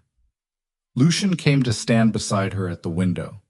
They stood there, not quite touching, looking at the same view. "When Cross gets here," she said quietly, "they'll ask about the affair." "I know. It'll be part of the record. That you were... that Vivian..." "I know," he said. "It should be." She looked at him. "I'm not going to hide behind the conspiracy," he said. "The rest of it, Halden, Victor, Vane, I'll give them everything they need on all of it, but Vivian is not something I get to put in that category." He held her gaze. "That one I own." She looked back out the window. "It doesn't disappear," she said. "Even after all of this, even if every case is made and every charge is filed, it doesn't disappear." "No," he said. "It doesn't." She breathed. Outside, 14 floors down, A woman was walking a dog along the Michigan Avenue sidewalk, moving briskly in the cold, the dog pulling slightly ahead on the leash, the woman adjusting without apparent frustration. An ordinary morning for the woman with the dog. A morning completely indifferent to everything happening 14 floors above it. Her daughter moved again. The rolling pressure, low and slow. The door to the conference room opened and Diane Park came back in, followed by a man Mara had never seen but whose bearing she recognized immediately. The specific quality of someone who has been building toward a particular moment for a long time and has arrived. He looked at Lucian, then at Mara, then at the folder on the table. Adrian Cross, he said, Federal Organized Crime Division. He sat down across from them and put his own folder on the table and opened it and looked up. Mr. Rourke, I've been building toward a conversation with someone from your organization for 4 years. He paused. I expected it to come differently. It usually does, Lucian said. Cross looked at him for a moment. Then something shifted in his expression. Not warmth, but recognition. The recognition of someone who has just understood that what they're getting is significantly more than what they hoped for. Tell me about Silas Vane, Cross said. Lucian opened his mouth, and then his borrowed phone rang. He looked at the screen. Victor Soren. The room went completely still. Cross looked at the phone. Elias looked at Lucian. Park looked at Mara. Lucian looked at Mara. She held his gaze. She gave him nothing directive, no instruction, no signal. This was his. He picked up the phone. Victor, he said. A pause on the other end.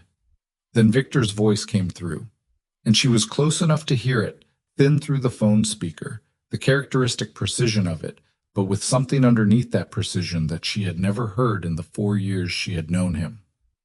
Fear. Lucian, Victor said, you need to listen to me. Whatever she's told you, whatever documents she's shown you, you need to understand that there's a version of this that you haven't seen yet. There's information about your wife that changes everything, about who she is, about what she's been doing. Lucian said nothing. The Cicero connection, Victor said. The night she claimed she was just a nurse doing a contract job. That's not what that was. His voice was gaining a controlled urgency. She was sent to you, Lucian, not to save you. She was sent to map you, to document your physiology, your vulnerabilities, your medical baseline, everything Halden used afterward. It started with her. The room was silent enough that she could hear the faint traffic sounds from the city below. She felt every person in the room look at her. She looked at Lucian. His face was still, absolutely still. His eyes were on her face. She's been in this since the beginning, Victor said. The marriage was never Lucian. The marriage was the operation. Lucian held her gaze.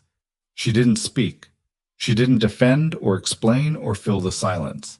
She waited, because in 6 years she had learned that the most important moments were the ones where she let him arrive at a conclusion through his own judgment rather than her navigation of it. She waited. His jaw moved once. Then he looked down at the conference table and he said, into the phone, with a quietness that was somehow more final than any volume could have been, Victor, you've said enough. Lucian, I'm going to ask you to stay where you are. He paused. There are people on their way to you right now. You'll want to be cooperative. He ended the call. He set the phone on the table. He looked at Cross. That was my former lieutenant, Lucian said. You'll want to add him to your list. He placed both hands flat on the table. Now, where were we? Cross looked at him for a moment longer than necessary. Then he picked up his pen. Silas Vane, Cross said. Silas Vane, Lucian said. Let me tell you exactly how long he's been inside my organization, and exactly what he has access to, and exactly where the bodies are, the financial ones and the other kind. He talked for 11 minutes without stopping, and somewhere in the city, in a secure server that Elias Ward had built his career on, knowing how to construct, a timer reached its threshold, and an encrypted package containing 4 years of financial documentation, fabricated medical records, manufactured phone records, and one 11-year-old photograph of a room in Cicero transmitted itself to 3 separate federal addresses simultaneously. Halden was in a federal building 2 miles north, in the middle of what he believed was an immunity negotiation, when the notification arrived on the prosecutor's phone. She watched the prosecutor's face from across the table and understood immediately that something had shifted. "Excuse me," the prosecutor said. She stood. She left the room. Halden looked at his attorney. His attorney looked at his phone. The immunity arrangement, at that moment, was worth exactly as much as the paper it had not yet been printed on. And in a conference room on the 14th floor of a building on Michigan Avenue, Lucian Rourke continued talking, his voice steady and precise, and without hesitation, dismantling 20 years of architecture because the woman across the table from him, the woman he had thrown into the rain, the woman who had kept a secret that could have destroyed him and had instead used it to save him, had looked him in the eye on a freezing Chicago lakefront and told him that a life built on lies. Lucian talked for 4 hours and 17 minutes. Mara knew this because she watched the clock on the conference room wall, the way she sometimes watched monitors during long procedures, not anxiously, but with the particular attention of someone who understands that time is data. She sat to his left with her coat across her lap and her hands folded, and she watched him dismantle the architecture of 20 years with the same methodical precision he had built it. He did not perform remorse. That was the thing she noticed first and kept noticing. There was no theatrical quality to any of it, no pauses for effect, no careful framing designed to make himself look better than the facts warranted. He talked the way someone talks when they have made a decision and the decision is no longer complicated by doubt. Names, accounts, structures, the operational relationships that connected his organization to Vane's network, the specific financial channels Victor had been running externally for 3 years, the dates and figures and intermediaries that Cross and his team would need to build cases that didn't have gaps in them. Twice Cross stopped him to clarify a detail. Once Cross stopped him to make a phone call, stepping out of the room for 6 minutes, while 2 other federal agents who had arrived at some point in the second hour sat with Lucian and said nothing. And he said nothing, and the silence had the particular quality of something that had already been decided. Mara sat through all of it. Ilya sat across the table with his ribs wrapped. The physician's assistant had done that tape and instruction, and a look that communicated she had opinions about timing and location of medical care that she was professionally suppressing. And he drank 3 cups of coffee and made notes in a small notebook he had produced from somewhere and didn't speak unless Cross directed a question at him specifically. Park stayed in the room the entire time. When Lucian finally stopped, it was not with the quality of someone who had run out of things to say. It was the quality of someone who had said the specific things that needed to be said and was now waiting. Cross looked at his notes for a long moment. Then he looked up. "Dr. Everett Halden," he said, "walk me through your direct knowledge of his role." Lucian did. It took 22 minutes. When he finished, Cross set down his pen and looked at the ceiling briefly, the way someone does when they are making an internal calculation about something large. Then he looked at Mara. "Mrs. Rourke," he said, "your medical assessment of the Cicero incident, the cardiac presentation you documented." "I have the original notes," she said. "Elias's transmission would have included the scanned copies. The originals are in a secured location." She paused. "My assessment, based on my training at the time and my understanding now, is that the arrhythmia pattern I documented was chemically induced, consistent with a class of compounds that destabilize cardiac rhythm without leaving standard markers, if detection is delayed past a specific window. And Halden arrived after you stabilized the patient." "A man arrived. He identified himself as a physician. I have since identified him as Halden through photographic comparison." She held Cross's gaze. "He took over the patient's care and I was asked to leave." "Halden was there," Cross said. Not to question. He was writing. Halden was there, she said, which means that whoever arranged the poisoning and whoever arrived to manage the recovery were connected. The attempt and the rescue were coordinated. Cross looked up. That's consistent with someone who wanted Lucian Rourke incapacitated but not dead, he said carefully. Someone who wanted leverage, ongoing access, a debt they could call in later that the debtor didn't know existed. Vane, Lucian said. That's the working theory, Cross said. We've had Vane's financial network under surveillance for 14 months. What you've given us today. He stopped. He looked at the folder and the hard drive and the notes in front of him. What you've given us today is the connective tissue we were missing. He closed his notebook. I need to make some calls, he said. He looked at Lucian. You'll be here. It was not a question. I'll be here, Lucian said. Cross stood and left the room, taking one of the other agents with him. The remaining agents stayed positioned near the door with the studied neutrality of someone whose job was presence rather than conversation. The room was quiet. Elias looked at his coffee cup, which was empty. He looked at it for a moment as though considering whether to do something about that, then apparently decided against it and set it back on the table. Mara looked at Lucian. He was looking at the table surface. His hands were still in his lap. The bruise at his jaw had fully developed in the past 4 hours. Dark at the center, yellowish at the edges, the kind of bruise that announces itself. Victor, she said quietly. Federal agents picked him up at the estate 2 hours ago, Lucian said. Park confirmed it. He paused. He didn't resist. No, she said. He wouldn't. He looked at her. What does that mean? It means Victor is smart enough to know that resistance at the arrest stage costs him everything in the negotiation stage. She held his gaze. He'll cooperate. He'll try to minimize his exposure by giving them Van, but what he gives them, Cross already has from you, so his cooperation is worth less than he'll calculate. Lucian was quiet for a moment. 11 years, he said. Yes. I trusted him past anyone. I know. And he stopped. He had the look of someone trying to locate the exact feeling and not quite finding a container for it. I don't know what the word is for what he was doing. Patient, she said. He was patient. I was inside your operation for years before Vane activated him. He built genuine loyalty so that when the time came, he had access to everything. She paused.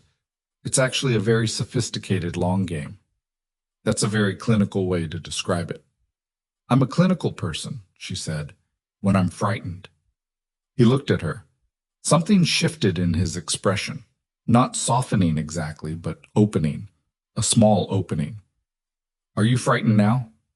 She looked at the table. I'm very tired, she said, and I have approximately 6 hours before my next prenatal monitoring window closes, and I've missed it, which means I'm going to need to call my doctor and have a conversation I'm not looking forward to. She pressed her hand to her side. And my hip has been doing something for the past 3 hours that I'm choosing not to investigate too closely until we're out of a federal building. He was watching her. Mara. I'm fine, she said. You just described 3 separate things that suggest you're not fine. I described 3 things that are manageable, she said, which is not the same thing. He reached across the table. He put his hand over hers. She looked at his hand on hers. The knuckles were scraped from the warehouse. She hadn't noticed that in the chaos, but she noticed it now. She turned her hand over under his, palm up, and looked at the scrapes. You need these cleaned, she said. Mara. I'm a nurse. I notice these things. Mara, look at me. She looked at him. His face was very tired. It was the specific exhaustion of someone who has spent 4 hours saying true things after years of managing truths carefully. And it had a quality she hadn't seen on him before, not the controlled fatigue he sometimes showed at the end of difficult weeks, but something more fundamental. The exhaustion of a person who has put down something very heavy and whose muscles haven't adjusted yet to the absence of the weight. "I know this doesn't fix anything," he said. "No," she said. "It doesn't. I know that what I did—" "Not here," she said quietly. "Not unkindly. Not in a federal building with an agent at the door. That conversation exists, but it doesn't happen here." He held her gaze for a moment. Then he nodded. She left her hand in his. Halden was arrested at 3:47 in the afternoon. She learned this from Park, who came into the conference room with the particular efficient calm of someone delivering news they have been waiting to deliver. The immunity arrangement had been suspended the moment Cross's team received the encrypted transmission. Halden's attorney had spent 2 hours attempting to salvage some version of the deal and had been informed, in the specific language that federal prosecutors use when a deal is definitively over, that the terms were no longer available. Halden had said, according to the account that reached Mara secondhand through Park, nothing at all when the agents came into the room. He had looked at his attorney. His attorney had said something quietly. Halden had stood and put his hands out. She sat with that for a moment. Not satisfaction. She had expected satisfaction and found something more complicated. The particular flatness that arrives when a very long tension finally releases, and the body doesn't know immediately what to do with the absence of it. She thought about a man telling a patient that he could never father children. The specific cruelty of that. Not a lie told in anger or in panic, but a lie told in the examining room, in the language of medicine, with the authority of expertise and the trust that comes with it. Halden had looked at a healthy man and told him his body was broken in a fundamental way, and he had done it deliberately, and he had maintained it for years, and he had watched the lie reshape the man's understanding of himself. She thought about Lucian believing for years that fatherhood was simply not available to him. The way that belief must have settled, the way it would have changed how he thought about the future, about legacy, about what was possible. She thought about the moment she told him, "I came home to tell you about your daughter," and the way he had gone completely still. He hadn't known whether to believe his own body or the doctor who had studied it for years. Halden had built that uncertainty deliberately. She pressed her hand to her belly and breathed. Victor's federal processing took 3 days. She knew this because Lucian told her, and she was speaking to Lucian by phone by then. Short calls, functional, centered on logistics and legal developments rather than anything personal, but calls she answered when they came. She had moved that particular line approximately 2 inches from where it had been. On the 4th day, she received a certified letter at the Lincoln Park apartment. It was from a law firm she didn't recognize, with a letterhead she would later confirm was legitimate.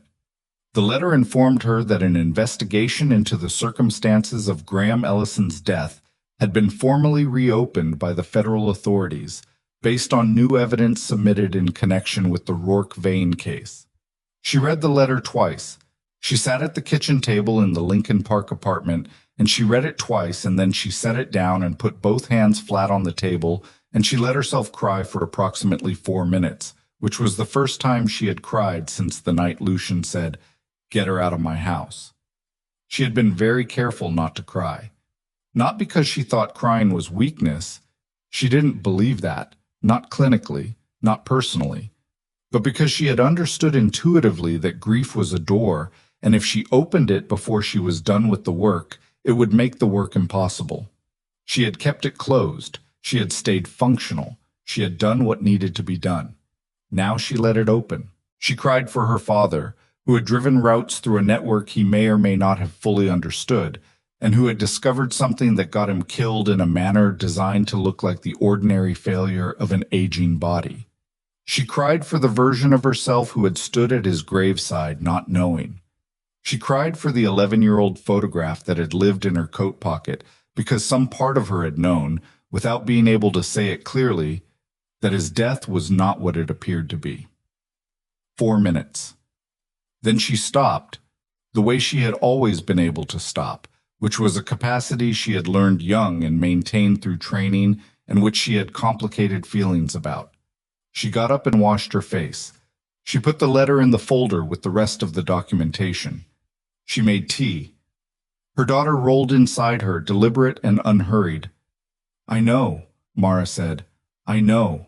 Celia Rourke arrived on a Thursday morning in December at 6:42 a.m. after 11 hours of labor that Mara would later describe to exactly two people as the hardest physical experience of my life. And I've worked in emergency medicine for 12 years, so I have a reasonable baseline for comparison. She had a delivery room at a hospital she had chosen herself, with an OB she had selected based on credentials and reviews, and one 30-minute consultation that had told her everything she needed to know about the woman's judgment under pressure. She had called Lucian when the contractions reached a consistent interval because she had made that decision 2 weeks earlier, and she stayed with decisions she had made. He arrived at the hospital 40 minutes later. He sat in the chair beside the bed when she wanted company, and he moved to the doorway when she wanted space, and he did not once offer advice or commentary about what she was doing with her body, which she had not specifically requested, but which she noted and filed. The birth was difficult in the way births are often difficult. There is no version of it that is not enormous, not physically, not emotionally, not in the specific way it reorganizes everything you thought you understood about what you were capable of withstanding. She did not ask for a hand to hold. She did not need that. What she needed was to focus and breathe and work, and she did those things. At 6:42 a.m., Celia, 7 pounds, 4 ounces, a face that was entirely her own, and at the same time entirely familiar in the way that makes no sense until it happens to you. Fingers that were improbably perfect, curled slightly at rest. The nurse placed her on Mara's chest. Mara put her hand over her daughter's back and felt the small, rapid warmth of her. And the breathing, that new breathing, the first breathing of a person who has never breathed before. She didn't say anything for a while. She looked at her daughter. Then she looked up and Lucian was in the doorway. He had not moved closer. He was standing at the boundary of the doorway with his hands at his sides, and his face had done the thing she had seen beginning on the lakefront. The controlled surface had simply stopped functioning. Not in pieces, not gradually.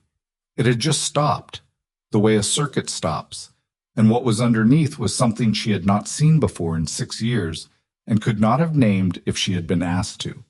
She looked at him for a moment. Then she said, "Come here." He crossed the room. He sat on the edge of the chair beside the bed. She shifted Celia slightly in her arms, carefully, the way you handle something that is simultaneously the most fragile and the most important thing you have ever held. And she extended her toward him. He looked at her. A question. "Take her," Mara said. He took her. He was not a man who had held infants. She could see that in the way he adjusted his arms, the slight overcorrection of someone working from principle rather than instinct. But then Celia's weight settled and his arms found the right configuration, the one that the body apparently works out for itself given the right information, and he was still. Celia looked up at him with the unfocused gaze of someone 8 minutes into the world. Lucian looked down at her. She watched him cry. She had never seen him cry. She had spent 6 years married to a man who managed every internal state through the surface he presented to the world, and she had wondered sometimes what the things underneath those states were, not the professional composure, but what actually moved him at the level that matters. Now she knew. He didn't make a sound. His shoulders didn't shake.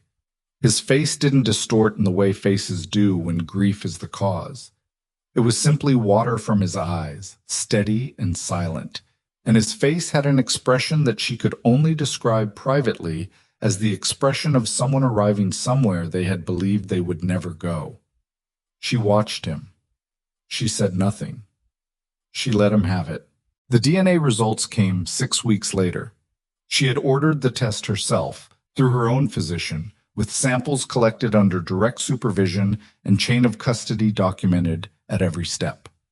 She had done it not because she doubted, but because documentation was how she functioned, and because she understood that in the months and years ahead, there would be legal proceedings and depositions and moments where a properly documented independent test would matter in ways that a personal certainty could not.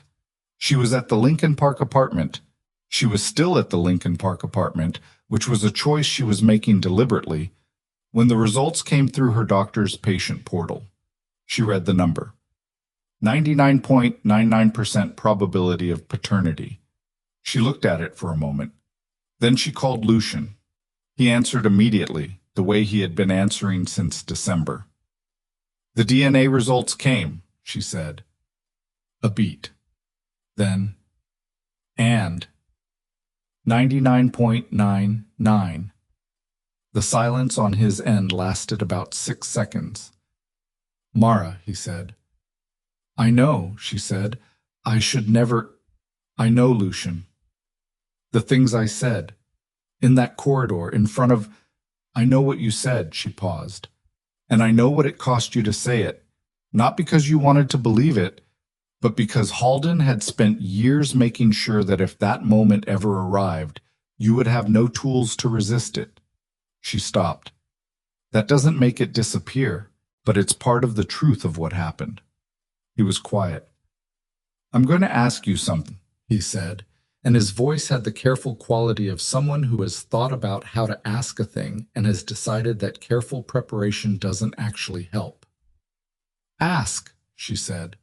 Is there a version of this, of what we are, what we were, that still exists, that you haven't closed? She sat with the question. She thought about a woman walking out of a study on a November afternoon with a wedding ring left beside an ultrasound photograph. She thought about rain. She thought about a bench on the lakefront and a man who had sat there before she arrived. She thought about 4 hours and 17 minutes of a man telling the truth about things he had protected for 20 years because she had asked him to. She thought about Celia, 6 weeks old, who had her father's jaw and her mother's hands, and who was currently asleep in a bassinet 6 feet away with the absolute conviction of someone who has no reason yet to doubt that the world is safe. I haven't closed it, she said. She heard him exhale. But I need time, she said, not as a condition, not as a punishment. I need it because it's what's actually true. I'm not in a place yet where I know what I'm building or whether you're in it, and I'm not going to tell you something different because it's easier. I know, he said. I don't want gestures, she said. I don't want money or property or anything that's a substitution for the actual thing. If you want to earn something back, it happens in ordinary time, in ordinary increments. It happens by showing up and not disappearing and answering questions I ask you honestly. Yes, he said, and Vivienne is finished. She's been finished since the day you left. I need to hear it directly. It's finished, he said. No elaboration, no explanation, just the fact. She nodded, to herself, to the apartment. Okay, she said. The federal proceedings took the better part of a year. Halden was indicted on 11 counts, including fraud, unlicensed medical research, conspiracy, and charges connected to Graham Ellison's death, the last carrying a weight that the prosecutor, in her communication with Mara, described as appropriate to the crime. He did not take a deal. His attorney attempted to argue that the infertility diagnosis was a good-faith medical error and that Halden's involvement with Vane's network was administrative rather than criminal. Cross's team had the financial records, the biological sample documentation, and Lucian's testimony, and the jury required 3 days. Guilty on 9 of 11 counts. Victor pled. He had calculated, as Mara predicted he would, that cooperation was his best remaining option, and he was correct in the narrow sense that it reduced his sentence. What he had not correctly calculated was how much of his value as a cooperating witness had already been consumed by Lucian's testimony. He had little to offer that wasn't already on record. His cooperation was accepted and discounted accordingly. Silas Vane spent 14 months attempting to move assets through 3 jurisdictions before federal freezes caught up with the last of his accessible accounts. His attorneys were skilled and expensive and bought him time, but not outcome. He was extradited in September and faced a federal indictment that Cross described, in one of the few public statements he made about the case, as comprehensive.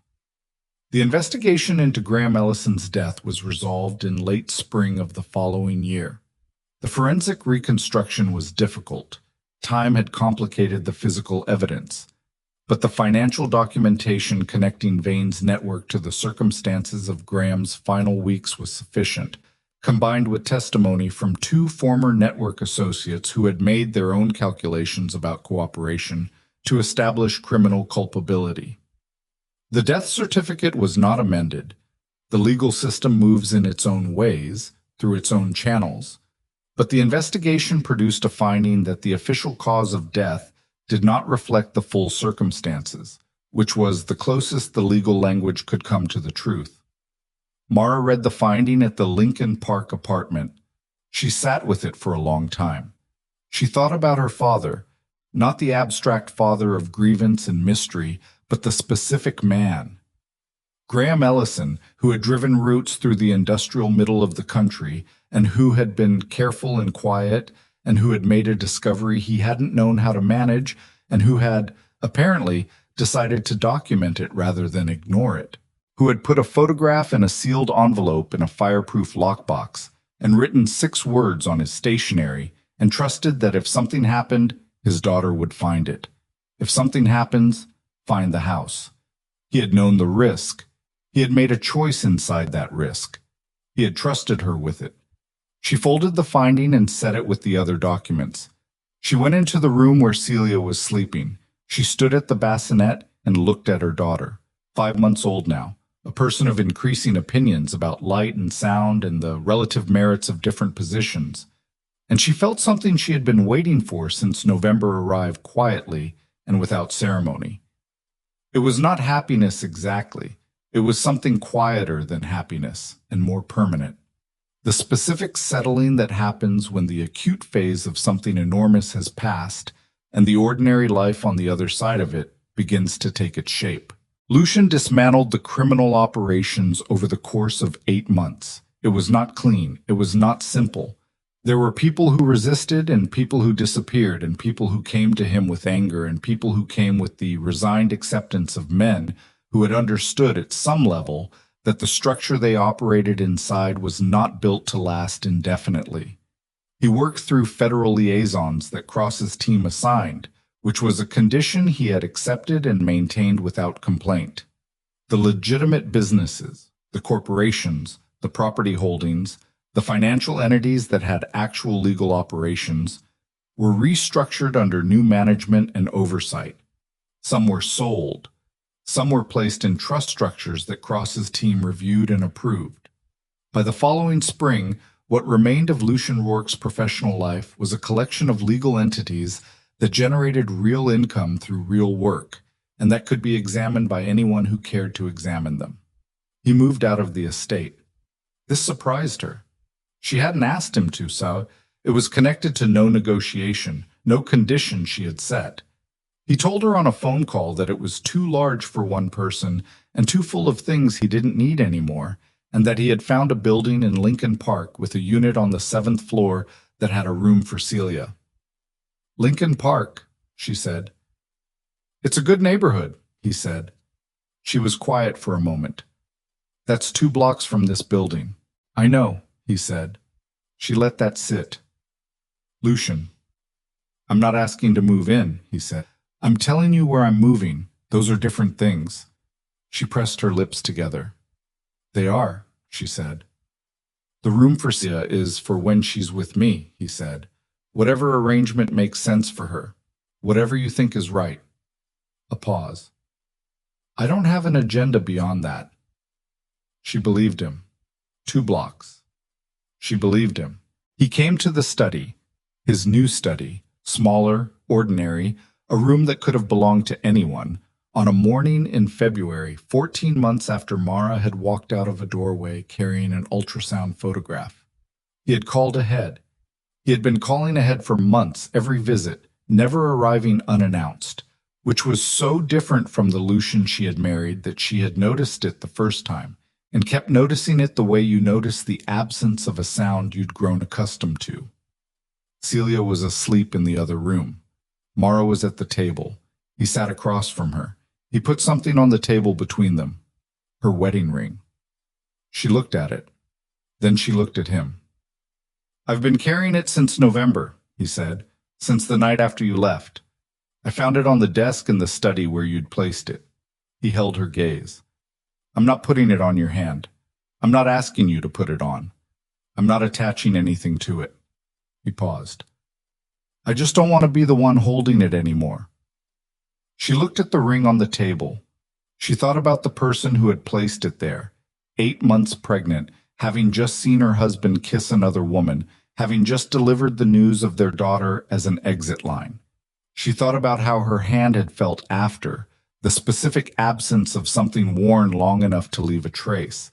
She thought about 14 months.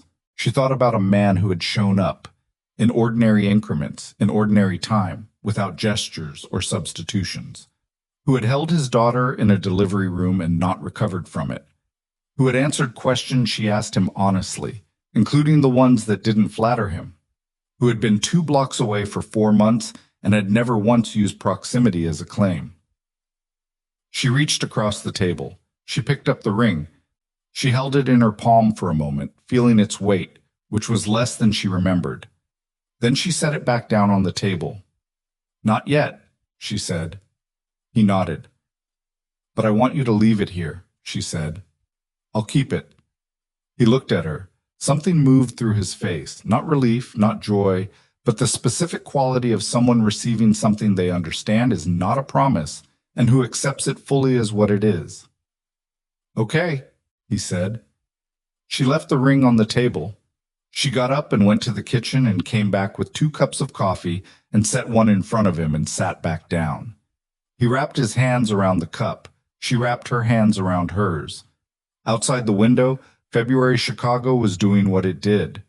Indifferent, relentless, pressing cold against every surface with the patience of something that had been at this long before them and would be at it long after. From the other room, Celia made a sound, not crying. Just the particular conversational noise she had been making recently when she became conscious and was assessing the situation. A taking stock sound. They both looked toward the room. Then they looked back at each other. Mara picked up her coffee. "She's going to wake up in about 4 minutes," she said. "She always makes that sound first." "I know," he said. "I've noticed." And there it was. The smallest thing, the most ordinary thing. The thing that was neither forgiveness nor its absence, but something that existed in the honest space between them. He had noticed. He had been paying attention. He had been there enough times in those 4 months to know the sound his daughter made before she woke up. That was not nothing. That was not everything. It was the beginning of something that had no name yet and didn't need one. Mara drank her coffee. Lucian drank his. From the other room, right on schedule, Celia Rourke decided that she had assessed the situation long enough and announced herself to the morning without apology, without hesitation, with the full conviction of someone who had arrived in the world during a storm and had no particular memory of the storm and was interested only in what came next. Mara set down her cup and stood. She went to her daughter. Behind her, she heard Lucian set down his cup and stand and follow, not because she had asked him to, but because he had decided to, and the decision was entirely his, and that was the only way it could have meant anything at all.